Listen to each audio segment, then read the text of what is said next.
আমার ছোট্ট একটা বাগানে আপনাদের সবাইকে সুস্বাগতম। কেমন আছেন আপনারা সবাই? আশা করি ভালো আছেন। আমিও আপনাদের সকলের দয়ায় ভালো আছি। চলে আসলাম নতুন আরো একটা ভিডিও নিয়ে। আর এটা হচ্ছে আমার বাসার পিছন সাইডে ছোট্ট একটু জায়গায় ছোট্ট একটা বাগান। এই বাগানটা আপনাদের সাথে শেয়ার করার উদ্দেশ্য হচ্ছে ঢাকা শহরে আমরা যারাই থাকি আজকাল মানে জাস্ট হাঁটা চলার মতো জায়গা রাখার পর আর কোনো স্কোপই থাকে না। তবে হ্যাঁ, যাদের এরকম ছোট, ছোট একটু জায়গা থাকে, তারা অল্প একটু জায়গার ভিতরে অনেক কিছুই করতে পারেন। যেমন এই যে ছোট, ছোট টবগুলো দেখছেন, এগুলোতে কিন্তু এই যে ধনিয়া পাতার বীজগুলো আমি এগুলো ফেলেছি। আর এখানে হচ্ছে আমি এগুলো সব কেনাই। এইটা হচ্ছে বেগুন গাছের চারা। মানে এগুলো সব আমি বেগুন গাছের মানে এই সাইডটায় রেখেছি। আর এই যে পাতাটা দেখছেন এটাকে বলে পুদিনা পাতা যেটা সামনে লাগবে। রোজার ভিতরে অনেকেই আছে এই পুদিনা পাতা অনেক দাম দিয়ে কিনে নিয়ে এসে ভ মুড়ি বানানিতে মানে খায়। তো সাধারণত এই পাতাটা দেখা যায় এমন একটা জিনিস এটা বাজার থেকে কিনে এসে আপনি মানে ডালটা আরকি আপনি মাটিতে লাগালেই এটা আবার পুনরায় হয়ে যায়। এখানে হচ্ছে আমি কিছু মানে আমার আগের ভিডিওতে যারা দেখে থাকবেন, আমার পেঁপে গাছ ছিল। সেই পেঁপে গাছের বীজ থেকেই আমি এই পেঁপে গাছের চারাগুলো করি। আর আলহামদুলিল্লাহ অনেক চারাই হয়। আর এখানেও আমি আলাদা করে কিছু পুদিনা পাতা লাগাই। আর বোম্বাই মরিচ এখানে গাছটা লাগানোর উদ্দেশ্য সেটা আমি সামনে বলছি। আর এখানে আমি ছোট, ছোট করে কিছু কচু গাছের চারা আরকি এনে লাগিয়েছি। এই কচু গাছগুলো এতটাই মিষ্টি কোনো গলা ধরে না আর এতটাই ভালো। আর এটা হচ্ছে আমার টমেটো গাছ। আর বেশিরভাগই আমি ধনিয়া পাতার গাছ লাগিয়েছি এখানে যেহেতু শীতের সিজন তাই। আর এখানে আমার আলাদা করে কুমড়ো গাছ আর লাউ গাছ হয়েছে। তো আমার লাউ মানে গাছে হোক বা না হোক লাউ শাকটা হলেই হলো ঠিকভাবে। আর ওই যে বললাম পেঁপে গাছের চারাও অনেক জায়গায় ছড়ানো ছিটানো ভাবে লাগানো আছে। আর এই সাইডটাতে আমি আলাদা করে সিম গাছ লাগিয়েছি। আর ওই যে বললাম বেগুন গাছের চারের পাশাপাশি আপনি নিচে যদি এরকম ছোটখাটো কোনো বীজ লাগান সেটাও হয়ে যাবে। কথায় বলে না একের ভিতরে দুই সেরকম। তো বেগুন গাছের নিচে আমি আরকি ধনেপাতার বীজটা লাগিয়েছি। এই গাছটা আমার মরে যাচ্ছে মনে হচ্ছে আবার দেখছি যে না বেঁচেও আছে। এখন জানি না কি হবে। আর এই একটা গাছ যে কাঁচামরিচ গাছ বলে কালো মরিচটা ফুল হবে বান্দা ফল এখনো হচ্ছে না। জানি না হবে কিনা। তবে যাই হোক আর এই সাইডেও আমার কিছু বেগুন গাছ আছে। তো আমি বেশ কিছুই বেগুন খেয়েছি। আর এখন আবার পুনরায় নতুন করে হচ্ছে। আসলে গাছ ছোট হোক বড় হোক, একটা হোক দুটো হোক, ফল হলেই হলো। আর এই যে হচ্ছে সেই বোম্বাই মরিচ গাছ। যেটাকে দেখে আমি আরো কিছু বোম্বাই মরিচ গাছ আমার বাগানে এনে লাগিয়েছি। আর এই যে মরিচগুলো দেখেছেন? আলহামদুলিল্লাহ যেরকম ফুল সেরকম ফল। গাছ ভর্তি মরিচ হয়েছে।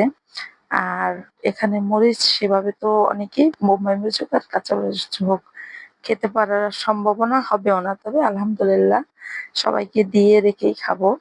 তো এটা হচ্ছে আমার এই গাছটার ১ম মরিচ। তো মরিচটা আমি রেখে দেওয়ার কারণ হচ্ছে যে দেখি মরিচটা কতটুক হয়, কতটুক বাড়ে। আর এই যে দেখেছেন গাছ ভর্তি মরিচ আর মরিচ। আর গাছটা অবশ্য আমার একটু রাস্তার সাইড থেকে লাগানো হয়েছে। গাছটা যদি আমি একটু এদিকে লাগাতাম আরো বেশি ভালো হতো। রৌদ্রটা পেত যেহেতু আমার এটা সাইড করে বেড়া দেওয়া আছে। একটু কম রৌদ্র পাওয়ার কারণে একটু ফলনটা আরো কম হচ্ছে। তবে যাই হয়েছে আলহামদুলিল্লাহ আ মানে কি বলবো? না চাইতেই অনেক পেয়েছি। এরকম হচ্ছে বিষয়। তো যাই হোক এটা হচ্ছে আমার বোম্বাই মরিচ গাছ এখানে লাগানো। তার পাশাপাশি আমি এখানে আরো টুকটাক গাছ লাগাই যেমন লেবু গাছ লাগাই। আ আর এই যে লেবু গাছটা, এই লেবু গাছটা হচ্ছে যে আমি একটা বাস্কেটের মানে ক্যারেটের ভিতরে আরকি ফলের ক্যারেট এখানে লাগিয়েছি যে ভবিষ্যতে আমি বাসা ট্রান্সফার হলেও যেন সাথে করে নিয়ে যেতে পারি। আলহামদুলিল্লাহ এত ছোট গাছ সেখানে আলহামদুলিল্লাহ এত পরিমাণ ফুল ধরেছে। তো সব ফুল ধরার কারণেই যে ফল হবে তা না। তবে হ্যাঁ, ১০ টা ফুল যদি ধরে থাকে সেখানে যদি ৫ টা লেবু হয় সেটাই বা কম কিসে। তো এই যে বললাম আপনি লেবু ৪ টা লেবু হাইয়েস্ট হলো ৳২০ থেকে ৳৩০ কিন্তু এখানে আপনার গাছে নিজের হাতের লাগানো ফল হবে কিংবা সেই ফলটা আপনার গাছ থেকে ছিঁড়ে খাবেন সেটার মজাই আলাদা। আমার ক্ষেত্রে যেটা মনে হয়। তো এখানেও আমি আলাদা করে একটা লেবু গাছের চারা মানে সরি লাউ গাছের চারা লাগাই। সেটাও হয়। তো কি বলবো মানে এত ভালো লাগে, এত অল্প জায়গায় আমি টুকটাক টুকটাক করে অনেক কিছু লাগিয়েছি। আর এই যে আমার এখানে আলাদা করে কলা গাছে আলহামদুলিল্লাহ ৩ টা কলা গাছেই কলা ধরেছে। তো আমার মনে হয় না যে আমি রোজার ভিতরে কলা খেতে পারবো। তবে দেখি। তবে এগুলো কি কলা হবে আমি আসলে এখনো বুঝতে পারছি না। কারণ আমার কখনো তো এভাবে কোনো জায়গায় কোনো ফল গাছ বলেন আর যাই বলেন মানে লাগানো হয়নি। তো যে কলাই হোক একটা হলেই হলো। আ খাওয়া গেলেই হলো সেটা হচ্ছে বিষয়। তো আমি ভাবছিলাম না রোজার ভিতরেই এরকম কিছু হবে, খাওয়া যাবে। কিন্তু না মনে হয় এটা একটু লেট হবে।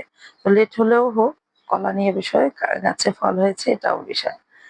তো এই যে লাউয়ের কড়াগুলো জানি না হবে কিনা।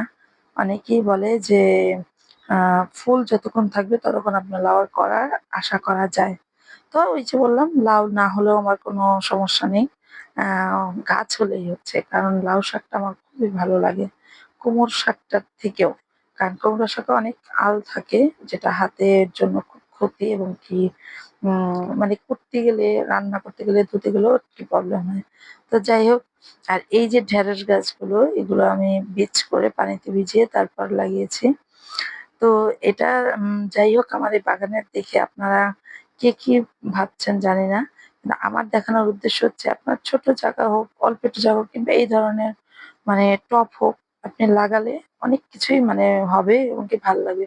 আর এই কলা গাছের গোড়াগুলো এখন দেখেছেন কত বড়, বড় গর্ত। কিন্তু সামনে বৃষ্টির সিজনে এতটা ভয়াবহ লাগে এই গর্তগুলো ভীষণ ভয় করে। আর কলার গাছের বাগান যার আছে সে জানে যে এই কলা গাছ বলতেই আপনার গর্ত থাকবেই। আর এটা হচ্ছে আমার লেবু গাছ। আর এই লেবু গাছটায় হয় কি হঠাৎ করে ১ পিচ করে কিংবা ২ পিচ করে লেবু হয়। মানে গণহারে যে লেবু হওয়া সেটা হয় না। তো যাই হোক ওই যে বললাম না সন্তুষ্ট অল্পতেই থাকা ভালো। আর এই পাতাটার সাথে আপনাদের পরিচয় দিয়ে এটা একটা মানে আদা থুনথুনি পাতা বলে এটাকে। এই পাতাটা দিয়ে বড়া করা যায়। এই পাতাটা একটা ঔষধি কাজ করে। তো এটা আমি টবেও লাগিয়েছি আবার মাটিতেও লাগিয়েছি এই সাইডে। মানে ওই যে বললাম না আমি যেটাই পারি সেটাই মাটিতে লাগিয়ে রাখি। আমার কথা হচ্ছে যেটাই হোক। আর ওই যে বললাম আমি ভিডিও করতে গেলে আমার কিছু পাখি ডিস্টার্ব করে। এই হচ্ছে আমার সেই পাখিগুলো। তো কি বলবো? আজকের ভিডিওটা একটু ব্যতিক্রম ভাবেই করেছি। ভিডিও ভালো লাগলে সবাই লাইক, কমেন্ট, শেয়ার করে দিবেন। সাবস্ক্রাইব করে পাশে থাকবেন। আর একটু লেট করে লোড করে ভিডিও দেওয়া হচ্ছে। তো আজকের মতো এ পর্যন্তই। সবাই ভালো থাকবেন। আল্লাহ হাফেজ।